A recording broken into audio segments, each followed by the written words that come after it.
Here to show you the documentation functions that are available on a 620 PLC.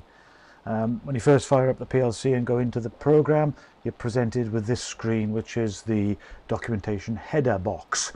It allows you to enter the date that you're doing. So if you're making some changes today, you'd probably change that date and put in the new date.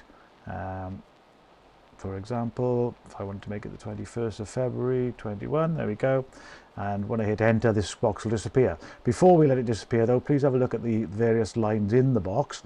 We've got two lines here which enable us to put some words in. I've spelt that wrongly, but it enables us to put some words in describing the program or whatever you want, totally free form. We've got an area to put the programmer's name if you want to. But we've got this little box on the end here, which is the most important of all. At the moment it says test. Whatever the word is in there is the name of the label file that will attempt to be loaded when you go into the ladder logic. I'll show you now. If I hit enter, it asks me if I want to load the program called test, which is the program or the labels which I've put in this little box here. I'll say yes to that. You can see at the moment it's come up with labels, nothing next to it, and then with address comments and line comments, both of which say bad load. This simply means it can't find any. There might not be any address or line comments. Perhaps the programmer hasn't entered any. I'll show you how to do it in a moment. Hit the enter key again, takes you into the main program. Now you can see I've got a very simple line of ladder logic here, but it'll demonstrate everything we need to know. At the moment on our contact number 1, we've got a label above it, which I've simply called label. And on the output coil, we've got a very similar thing. It's output coil 200. It's got a label in blue, just label. And above there, we've got 3 lines of comments which are associated with that label. The input over here would also have 3 lines of comments, but you can't see it unless you call it up. The way to call it up is by pressing the question mark key. On my keyboard it's shift question mark, and then that brings up the full comment to do with this particular element. So element number 1, as you can see here, has got a full comment, address label, comment, and an address label. The comment is in brown and the label itself is in blue. You can search by label, so it's quite important that they are separated. If I wanted to search the entire program for a label called stop button, for example, I can do that. You're fairly limited to the number of letters you can use. It's a fixed format. I think it's 7 letters wide, single line for the label, 3 lines for the descriptive comment. You can cursor along up here and that will disappear to the next one that you're interested in. Again, if I press the question mark, you'll see it'll come up there. There's more labels involved with this, but for the moment we'll stick with just this address label. If I wanted to change the wording in the address label, I simply cursor up next to the one that I'm interested in. For example, this input over here. Hit the question mark, the box comes up, and it's telling me here E to edit. So if I hit the E key on my keyboard, we then get a cursor flash in, which allows me to edit it.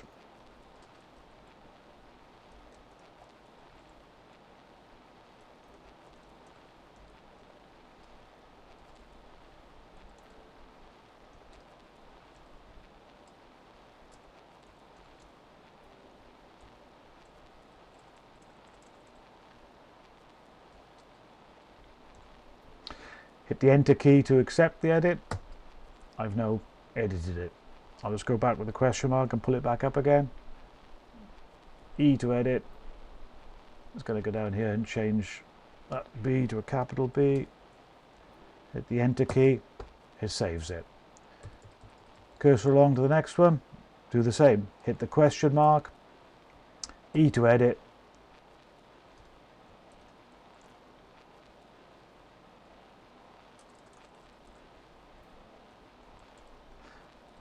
You don't have to fill all 3 lines if you don't want to.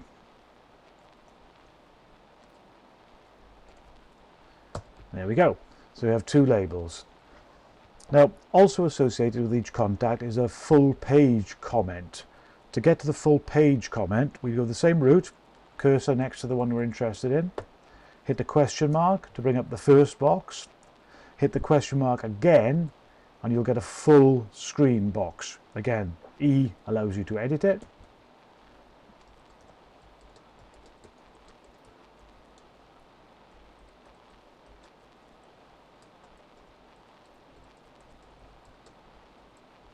Put anything you like, and the key F10 tells you at the bottom of the screen, F10 to store. Hit your F10, that's now permanently stored. Again, to display it, question mark, display it again, another question mark, takes you to the full thing. To close it down, simply hit the escape key. One final type of comment you can have, so far we've looked at the element comment, we've looked at the element description, a full box, but you can also tag on a comment to the rung to describe what the rung is doing. This is a little bit more involved. To display the rung comment, you need to hit the backspace key, sorry, the backslash key. Backslash being the line going from top left to bottom right. This brings up the line marker edit box. Now, at the moment, we don't have a line marker. You say, what is a line marker? Well, I'll create one to show you. So E for edit. Now, if you notice, the box at the bottom has come alive, and it's asking me to put a number in there. I'm going to call this one number 1. I'm going to hit the enter key to accept that. Now, this is important. That number 1 is only appearing on the screen at the moment. We haven't sent it to the PLC program itself. So if I was to go away from this line and come back to it, I would lose that number 1 tag. So to make the tag permanent, we need to add it to the PLC program, and to do that we hit insert. Insert comes up at the bottom of the screen, and then once insert is on, we press enter to overwrite the existing line of ladder. So now we have a line of ladder with the tag marker or line marker number 1 attached to it. If I hit the backslash key again now, that brought the previous box up, I now have the option to show the line comment. So we created a line marker, in this case number 1. It can be any number you like, but it must be unique. I'll show you why in a moment. So we create a line marker, and then we add a comment which will be attached or associated with that marker. So if I do C for show the line comment, at the moment you can see there is no line comment there. So E to edit it, and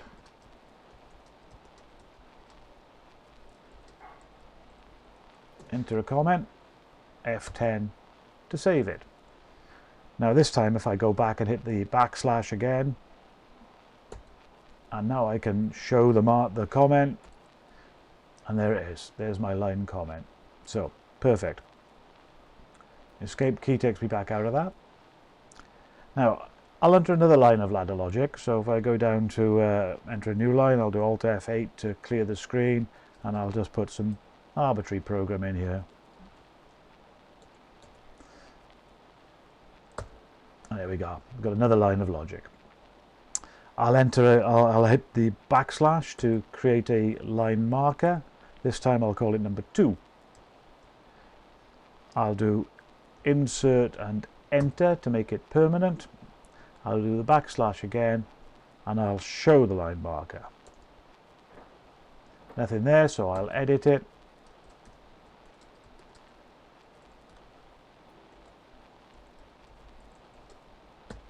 And I'll hit F10 to save it. Now when I hit backslash and view the line comment, there you can see this is line comment 2. So comment 1 has been attached to the first line and comment 2 to the second line. However, if I go back to the backslash to bring this up and I edit the line marker number, so instead of 2 I change that to 1. And now, when I look at the marker, look at the comment, sorry, by doing backslash show comment, you'll see it's showing the comment for number 1. So basically, the number at the bottom of the line shows you which comment is going to be displayed. This is because you may have the same comment on numerous lines. So to save having to type out the same comment hundreds or dozens of times, you can just tie it to a number, a reference number, and use that number on the rung. Probably best to experiment with it yourself and see what I mean by it. Now, if we exit from the program, so we've got 2 lines of ladder logic there. If we exit by pressing the escape key, asks us to exit, I say yes. It's asking me if I want to save the logic changes. So I'll say yes to save the PLC program. Asking me for the name, I'll leave it the name as test. Now it's asking me if I want to overwrite the existing program because I got one there already called test. I'll say yes. Now at this point it's asking me if I want to save the labels and comments. If I didn't save them at this point, they would be lost forever. So it's important to say yes. Do we want to overwrite the existing ones? I will. Call them tests. Yes, please. Job done. So I've now got a saved ladder program and I've got the saved comment files as well. I'll show you where these files are saved in a moment, but for now we'll just leave it at that.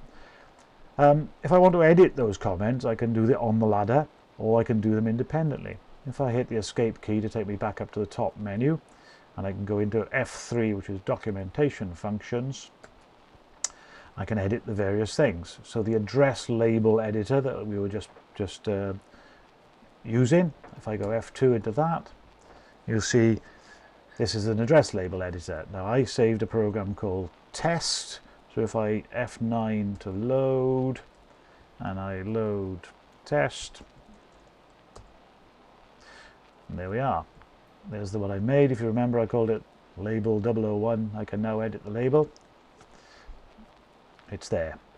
Likewise, if I escape from that, you can edit in here obviously and save in here. You don't have to do it on the ladder. You can edit all the comments and labels as you go.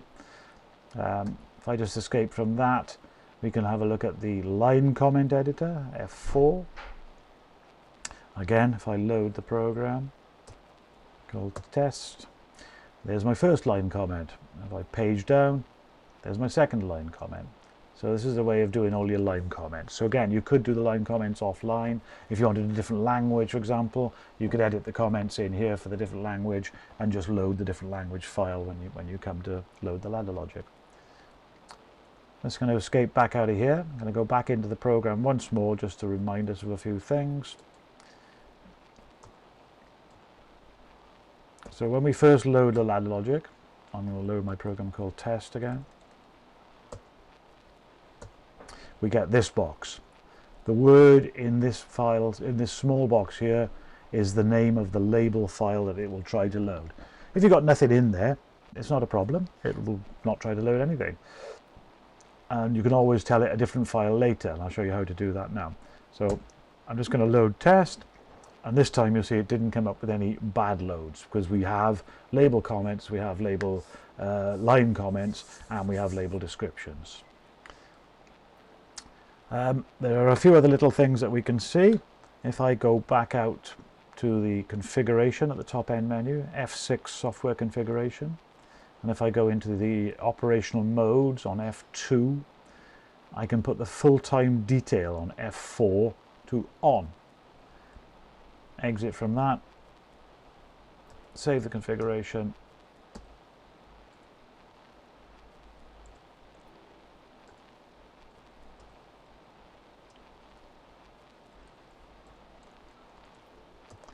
back into the program. Now you can see that my comment box is there all the time. I don't have to hit the question mark. So as I cursor along, anything that's got a comment will automatically appear. Can be a good thing, can be a bad thing. It's really a matter of choice. Sometimes it's much easier to have it there and you can see it all the time, but sometimes when you've got a complicated rung, the comments get in the way and you can't see what's going on. But it's easy to turn on and off via the configuration that I just showed you. That's about it. The only thing I could show you really now is where the labels are saved. Again, if we go out here to escape, I go back into the configuration on F6 and look at paths and files. Here at the bottom it shows me where the files are currently being saved, and those names that I've saved them as I was doing the program is how they'll appear in there. There'll be one separate file for each type of thing. In other words, there will be a file for the ladder, there'll be a file for the rung comments, there will be a file for the address comments. The only thing that differs is the extension. The ladder will have the extension LDR, the address comments will have the extension ACE, and the address labels will have the extension LBL. I think that's about all you need to know, but if there's anything else, please get in touch.